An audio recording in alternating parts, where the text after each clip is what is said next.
Eto, otprilike, to je to, test Nikon L29 kamere.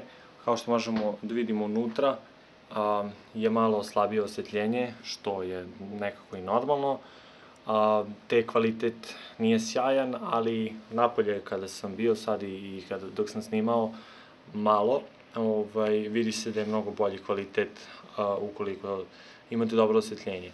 Tako da, to je to, nadam se da vam je ovaj video pomogao, da vidite otprilike kako izgleda kvalitet snimanja u 720p na Nikon L29 digitalcu. To je to, vidimo se.